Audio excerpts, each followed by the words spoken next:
What if the traits you've always overlooked, your skin tone, your endurance, the way your body handles heat or food, aren't random at all, but the remains of every hidden advantage your ancestors engineered for survival? This entire video is science explained the way it should be: simple, vivid, and rooted in real human evolution. And the best part? Everything you're about to hear can be explained in 10 minutes. Because behind every weakness you think you have is a story of migration, climate, scarcity, and adaptation that shaped you long before you were born. So before you judge your body, let's uncover the survival blueprint written into your DNA, one trait at a time. Northern European ancestry. If you have light skin, your body carries a survival trick your ancestors earned through thousands of winters. In a place where the sun visited only minutes a day, their skin thinned its melanin veil to absorb every weak ray and convert it into vitamin D, the fuel that kept bones strong and immunity awake.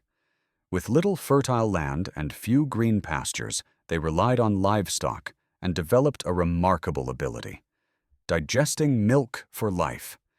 For them, milk wasn't a drink. It was water, energy, and an entire meal in a bottle. And the cold?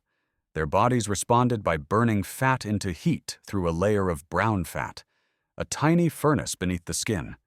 Even blonde hair and blue eyes were side effects of living too long under dim skies. But today's world flips everything. Strong sunlight burns your skin faster.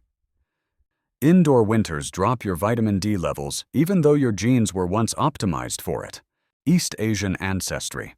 And if Northern European bodies learned to live in the dark, then in East Asia, the body tells a completely different story, one shaped by humidity, heavy rains, and sudden seasonal swings that demanded an entirely new set of survival tools. The EDIR V370A gene, an upgrade carried by over 90% of East Asians, produces thick, straight, incredibly durable hair. Not for beauty, but to block sunlight, shield against rain, and prevent heat loss when cold winds sweep in. Dense sweat glands evolved for the same reason. You're protected and cooled at the same time, like wearing a breathable suit of armor. Inside, the body fine-tuned how it processes sugars and fats to match a traditional diet built on rice, vegetables, and modest amounts of meat. Stability was the key word. But there's one detail that surprises many people: the ALDH2 variant. It makes your face flush bright red after just a drink or two, as if your body is yanking the handbrake and saying, "That's enough." These design features once helped your ancestors stay balanced in open air, farmland, and natural light. But when life moved into cities, with refined sugar, less sunlight, and constant stress, that old toolkit started to struggle. South Asian ancestry. South Asian ancestors were forged under relentless heat across fields, plains, and seasons that swung between dry winds and humid monsoons. In that environment, survival began with cooling down at the right moment. A lean frame, with limbs just long enough to radiate heat efficiently, acts like a built-in cooling fan. In air that feels as hot as a heavy blanket, that lightness wasn't luck. It was evolutionary design. And then comes starch. Your ancestors lived on rice, wheat, lentils, and countless seasonal grains. Over time, their AMY1 gene copies increased, like upgrading a CPU so it could process starch more smoothly. A full plate of rice doesn't alarm your body. It's been used to that for thousands of years. Some groups also developed moderate lactose tolerance, reflecting a lifestyle that blended herding with farming. Everything pointed toward flexibility. But yesterday's advantages can get tangled in today's world of endless choices. The energy-saving mechanisms that once saved your ancestors now make you more prone to weight gain and cardiovascular risks, even when you're not heavy. Southeast Asian ancestry. Southeast Asian ancestors wrote an entirely different chapter. One of heat wrapped around the skin, dense monsoon forests, and humidity so thick the air feels like a thin layer of water. In that world, the body had to choose: release heat quickly or collapse. That's why a smaller, agile frame became a major advantage. You have more surface area relative to body mass to shed heat, like a natural cooling system that's always on. Sweat glands work efficiently, and the body conserves salt exceptionally well, a life-saving skill in a climate where sweat can fall before it even dries. Traditional diets built on rice, roots, and tubers kept AMY1 running in upgrade mode. Your body handles starch smoothly, while fat was never the star of the meal. That's why you may feel far more at ease with a big bowl of rice than with a greasy hamburger. Brown to deep brown skin acts as a true sun shield. Enough melanin to block intense UV, but not so much that it traps extra heat in an environment already scorching. But step into modern life. Powerful air conditioning, high-fat foods, low movement, and a body once optimized for the tropical jungle starts to get confused. Sub-Saharan African Ancestry. If the tropical forests of Southeast Asia taught the body how to cool down, then Sub-Saharan Africa trained it through a different trial entirely: searing sunlight, bone-dry earth, lurking diseases, and long journeys with nowhere to hide. In that world, only two things decided survival: strength and resilience. One of the region's most famous evolutionary techniques comes from the sickle cell trait and G6PD variants. They aren't perfect, but they prioritize what matters: weakening malaria, the region's greatest enemy. When the body detects the parasite, it almost seems to say, "Not today." Then comes speed. Many sub-Saharan groups carry the ACTN3 variant, the switch that activates fast-twitch muscle fibers, unleashing explosive power in seconds. That's why the region's athletic legacy stretches from raw strength to elite sprinting. It's not magic, it's genetics telling the story of movement. Deep skin tones act as natural armor, shielding against intense UV while preserving vital nutrients under that unforgiving sun. But once removed from the original environment, an immune system optimized for constant battle can overreact to pollution, stress, and modern urban living. Middle Eastern Ancestry. If Sub-Saharan Africa was a test of strength, then the Middle East and North Africa were an exam in survival under entirely different rules, where heat gives no warning, water is rare, and shade can be more precious than gold. In that world, the body had to learn to conserve like an artist. Your ancestors' kidneys became masters of water retention, fine-tuning every drop as if the body were running on permanent battery-saving mode. Sweating still happened, but only just enough to cool, never enough to waste. In an environment where thirst could kill faster than hunger, that efficiency was the smartest possible strategy. And then came milk. Thanks to lactase persistence, nomadic peoples turned goat's milk and camel's milk into a portable blend of water plus calories, carrying it across long desert journeys. For them, milk wasn't food. It was survival insurance. Salt retention genes, moderate skin pigmentation, and a compact build all worked together to withstand the scorching dryness of the desert. But the modern world is full of contradictions. Abundant salt, excess food, endless access to water.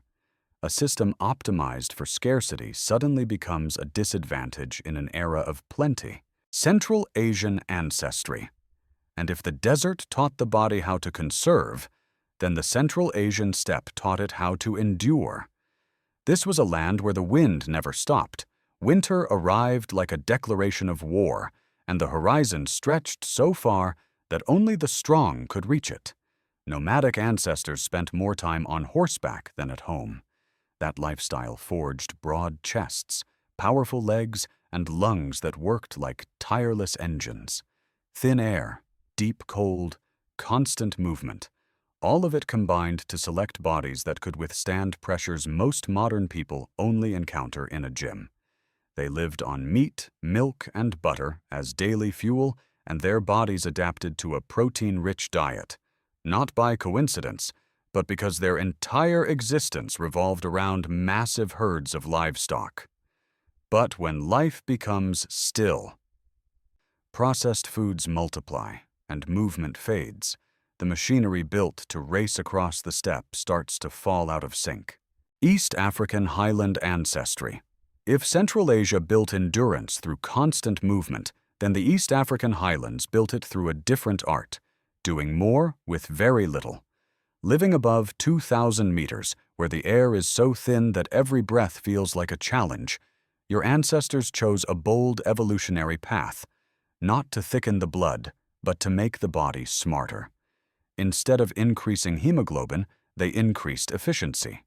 Denser capillaries, faster oxygen diffusion, mitochondria working as if they were pulling overtime every day. The result is a system so refined in its oxygen use that even scientists still don't fully understand all of its mechanisms. This is the foundation behind the weightless strides of runners from Kenya and Ethiopia, bodies that don't fight altitude, but collaborate with it. But just like any advantage, the modern world can introduce vulnerabilities. Sudden oxygen shifts, high stress, or underlying conditions can make that finely tuned system lose rhythm. Indigenous American ancestry. And if the East African Highlands mastered thin air, then the indigenous peoples of the Americas mastered impossible distances. They migrated from Siberia, crossed frozen land bridges, and spread across 2 massive continents. No environment resembled the last, yet their bodies learned to adapt to all of them. The Tarahumara of Mexico are the clearest living proof. They run hundreds of kilometers through canyons, barefoot, with no supportive technology. Their bodies conserve oxygen so efficiently that every breath feels stretched, a biological version of ultra-power-saving mode. In the Andes, the story branches in a different direction. The Quechua and Aymara increased hemoglobin and expanded lung capacity as if carrying built-in pressure tanks. Thin air was turned into fuel, slow, steady, and relentless. But when the world shifted toward processed food, low movement, and excess calories, the same energy-saving mechanisms that once kept their ancestors alive became vulnerabilities. Rapid weight gain, elevated blood sugar, and thickened blood putting pressure on the heart. Polynesian ancestry. If indigenous peoples of the Americas carry the legacy of long-distance running, then Polynesians carry the legacy of journeys with no shore in sight. In the vast Pacific, where a single mistake meant vanishing forever, the body had to learn to store and use energy as a survival strategy. The CRIBRF variant, found in about 40% of Samoans, functions like a biological superpower-saving mode. When food is available, it stores both muscle and fat quickly and efficiently. Not to frustrate you today, but to help your ancestors survive long voyages and unpredictable ocean seasons. A broad frame, compact muscle, and natural strength aren't products of a modern gym. They're evolutionary engineering for people who paddled across open ocean, built homes on volcanic islands, and lived isolated for hundreds of years. But in the modern world, where food is constant and abundant, the gene that once protected entire communities becomes too good, making the body prone to weight gain and blood sugar spirals. Inuit and Arctic ancestry. If Polynesia is the story of the blue ocean, then the Inuit and other Arctic peoples wrote their chapter in white, the white of ice, snow, and cutting wind. In a world where trees can't grow and temperatures can freeze breath mid-air, the body had to choose a bold strategy, not avoiding the cold, but using it as fuel. Thanks to FADS 1 and FADS 2 variants, your ancestors turned omega-3 from whale, seal, and cold water fish into instant heat, like flipping on a furnace inside the body. TBX15 boosted brown fat, the type of fat that burns calories to keep you warm. A solid build and shorter limbs reduced heat loss even further, turning the body into a central heating system without electricity. That's why they could live, hunt, travel, and raise children in 30-degree Celsius conditions where most other humans simply couldn't survive. But the modern world is nothing like that frozen homeland. Diets high in sugar, low in omega-3, and lifestyles with minimal movement challenge a biological system once tuned for marine fats and constant activity. Heart health, vitamin D levels, and metabolism can all slip out of rhythm. Every feature on your body, from your skin and hair to your heat tolerance and natural endurance, is not a coincidence. They are chapters your ancestors wrote through survival, migration, and sheer determination as they faced some of the harshest climates and challenges on Earth. You don't carry flaws, you carry heritage. You are the newest version of an evolutionary line that never gave up. And now it's your turn to continue that story. If this journey helped you understand yourself even a little, share it.